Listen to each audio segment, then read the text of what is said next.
Hello and welcome to the Rabyd Atheist. I'm Rabyd, a former pastor turned atheist, now compassionate anti-theist. Welcome to my channel. Feel free to like or dislike the video as you see fit, so feel free to hit those buttons. Feel free to comment below, and I would appreciate it if you'd subscribe to the channel and hit your notification bell for more content as it is released. You're also free to share my videos as much as you like, because the purpose of this channel is educational in regards to atheist and deconversion issues and any issues related to those issues. A hearty shout out to the Rabyd Nation. Join the nation by hitting that subscribe button, and if you want to buy your citizenship, hit the join button and you'll be presented your options of what citizen level you would like to buy. Today I want to continue in my series of the arguments against the existence of God. The purpose for me is an evaluation tool. I've long maintained that I'm an agnostic atheist, that I'm a 6.9 atheist because it's funny, and that's probably pretty true of where I'm at. I'm as close to saying there is no God as you probably can get. I just don't believe I'll ever be given sufficient or valid or whatever evidence to prove the existence of any God or deity for that matter, or spiritualism for that matter. So what I want everybody to understand here at this point is that I don't necessarily buy all these arguments. If you've been watching them in order, you'll know that I've already done 3 of them where I think it's not a silver bullet to say that God doesn't exist, but it does give certain nasty knocks to certain gods. And so today is part 4 of this, and today we're taking on the idea of God being a poor designer, or that the argument against design, and therefore there is no need for a designer. Okay, so this kind of actually attacks, once again, the Omni-God, the God that is omniscient and omnipotent in particular, because those are the qualities that this God would need in designing and creating. Okay, and so the argument for this one kind of goes like this. If an Omni-God creates, then he is going to create living organisms that have optimal design. They're not going to have any design flaws, and they're going to be perfect in the way that they're designed. And the observation, though, of the world is organisms are suboptimal. They're not optimally designed. There's a lot of flaws and shortcomings in many of the designs of many organisms and the earth in general. So either God is not the designer, there isn't an intelligent designer, or he doesn't have omni properties. Now, this argument is pretty good if you're taking on the Omni-God. Once again, we have one of these arguments, I think, that hits the Omni-God better than other things, except for, as a Christian theist, I used to be an open theist. And when I was an open theist, I would have probably argued against this argument, saying that God has all the power that actually exists, that maybe he even has to dwell within certain natural frameworks. But that brings up the question, which came first, the natural framework or God? As an open theist, I would have also argued that God doesn't know everything.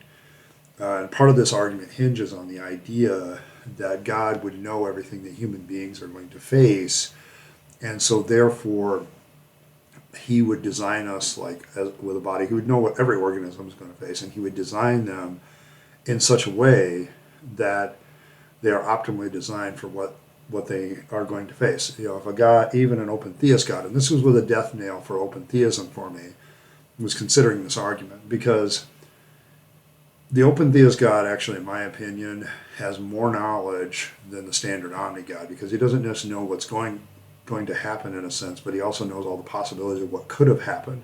So regardless of what, of course, history says, he knows all these other options. So his knowledge of the future is even more complete. And so he's going to know every single path, everything that, as a human being lives its life, he's going to know every possible thing that it's going to face and what could damage it, hurt their body, challenge their body, whatever. So the idea then is these suboptimal designs don't make any sense with an open theist God, even, because that God would be able to design a human being to take on any challenge. And we as human beings, and I could do this with all the organisms, but we as human beings have a lot of flaws, particularly like pregnancy. Pregnancy is a good example because the birth canal is just straight up too narrow.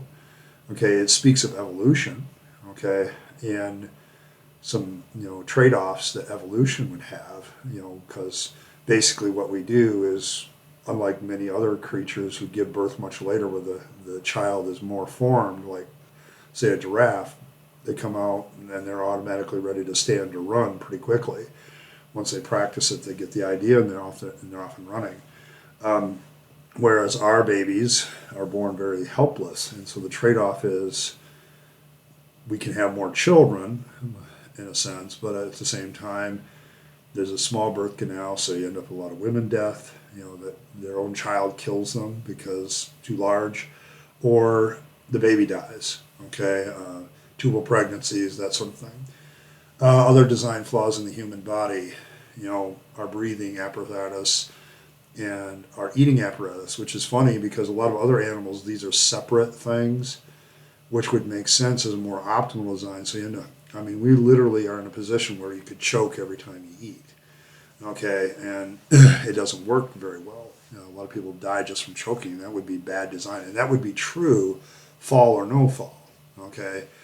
If you're going to take the theological position that all these horrible things are a result of fall, no, this is one of those things that would have been inherent in our design by God, and so, yeah, you're going to end up with that. I would add the fact that our sexual organs are very near our waste disposal or interconnected with our waste disposal systems, which leads for all kinds of wonderful infections and everything else. That's a pretty poor design thing. It should be separate. Various, appendixes, vestigial organs was what evolution would call them, but what they end up being is pretty useless or near useless. They don't have the same problem. We have muscles where we don't need them, but we have other places where we could have them that would be more optimal.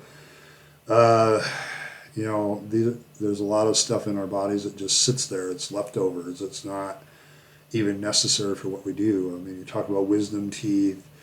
You talk about junk DNA in our DNA. An intelligent designer wouldn't have all these design flaws. It wouldn't have junk DNA. It wouldn't have leftover organs. It wouldn't have like wisdom teeth that are too far back to be of any use. The fact that one of our DNA is literally broken and we can't generate our own vitamin C because of this, due to a genetic flaw in our evolution or change in our evolution back in the day, whereas other animals can generate their own vitamin C. So to me, if we were optimal humans, we'd have all the best features of all the animals. Like we'd have like the eyeball, okay? We'd have the best eyesight. We'd have stuff to generate our own vitamin C. Our backs would be perfectly designed to handle our weight, things like that. There wouldn't be any leftovers or vestigials. There wouldn't be this, our sexual organs and our waste disposals being too close or interconnected. We wouldn't have the breathing and the eating in the same place. Pregnancy, everything would work perfectly. And, a lot of people, well, the result of the fall, I said, no, listen, this is design flaws, okay? That doesn't make any sense, fall or no fall. If we were created this way at the beginning, this has nothing to do with the fall. This has everything to do with this is the way we are. There's no real change in human beings with design, okay? So the conclusion then is drawn that God either is an omni-designer or he didn't design, okay? And we know from evolution by natural selection that no designer is actually needed in human evolution, and it actually explains all of our shortcomings quite well. Our appendix is a leftover of digestion, of something we used to digest that we no longer eat very much of, so it's disappeared. We used to be something else. That's why we have too many teeth, and we're slowly probably going to evolve into having less teeth. I think our backs eventually will strengthen where they're weak and things like that. But I don't see what's going to happen with a lot of the organs that are right next to each other that can't be separated. I don't know what you do with that. There just is a lot of flaws with human beings that an intelligent designer goes against. Okay, what's the evaluation of this argument, though? I think once again we have an argument against the existence of God that attacks a certain type of God, namely the Omni-God. And as I've mentioned before in this series, I can get past parts of this, but I can't get past all of it. This argument ended my open theism because I realized that the open theist God would know enough still to not make so many mistakes in design, okay, of the human body, okay, that he would, actually design things a little bit more optimally. He would know everything that we as human beings were going to face and to design us in such a way so that we could face them. And then maybe you could argue things have gone wrong, but there's some things that would be the way they are, design or no, design. So I don't know. It hit that argument hard. It hits the Omni-God hard. I don't think it hits polytheism very much, okay, because you can have design by committee, like I said before, and therefore, you got 6 committee members working on the human race, and then that becomes a problem because they all have different ideas of what the humans should be, and then they create contradictory things. I suppose you could argue that way. It doesn't really get rid of the force. It doesn't really get rid of anything else. It kind of attacks the Omni-God. Okay, and so it's a good argument, I think, in getting rid of some bad theology at the end for me. It kind of was the death nail. This one is kind of the death nail for me for the Christian God. Okay, well, I should say the Christian God, even if you alter the omnis, this one kind of kicks its ass. Okay, because no matter what you do, you're going to have a creator that is superior in such a way that he's going to design humans and every other creature to be optimal for that environment, and leftovers of that optimal nature would still be present even with the fall. And so, but we don't have that. We don't have anything that's really optimal. Human beings are not an optimal species. They're very suboptimal. We just make up for our shortcomings by being communal.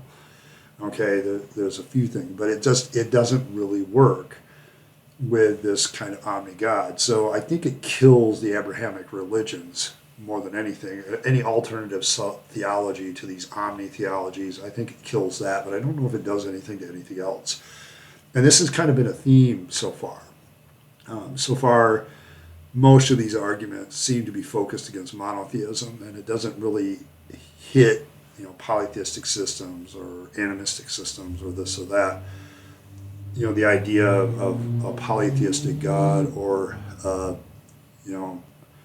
a designer of sorts. I mean, even the deist God gets hit by this one a little bit because you can't say that the deist God's a good designer. Okay, maybe he's just got a lot of power and he doesn't know what the hell he's doing. But you don't have this perfectly intelligent God with deism either. So you can't keep it and hold on to human evolution unless you say that this deistic God created the systems and then just sat back and went, well, I suppose you could do that. But it hits some of these gods pretty hard, but it doesn't hit everybody, is what I'm saying. And so it's kind of like a lot of the other ones that we've looked at so far. So, yeah, I think it gets rid of a certain God, but it doesn't get rid of all of them. It's a good argument against gods where you have this all omni-intelligent designer, though. I think the design argument, this is definitely called the dis-teleological or anti-teleological argument for a good reason. It kind of takes the watchmaker God and kicks its ass. So, because, or at least kicks aspects of that watchmaker. That watchmaker can't be like superior in intelligence or superior in power because he makes flawed goods. Okay, and so that would be the argument there. Yeah, I think that's pretty much it. I just, once again, I just think this just hits a certain type of God. Thanks for liking, sharing, surprising, doing the things you do, watching this video. I always appreciate it when you watch things through the end and get to the end because it always helps me out. Still pushing those watch hours. It's slow and cumbersome, to be honest. I gain about 10 to 20 watch hours every day, but I need like 600 more. So the more you watch videos, the better. Thanks for doing what you do. Join the nation by hitting that subscribe button, and if you want to become a paying citizen of the nation, hit the join button and know your options to become a full-fledged citizen of the nation and support me. I appreciate every bit of support that you do. a lot of plans for my channel. I keep growing, I keep going forward, and that's all due to you. So thank you. Once again, a reminder to live your best life. Don't waste your time, money, talent, or energy on the trappings of religion, because that's a dead end. Instead, give it to your family and your friends and do things that are real for real people. And I think you'll be a lot happier for it and a lot healthier for it. I speak from experience. Thanks once again for stopping by, and I'll catch you next time.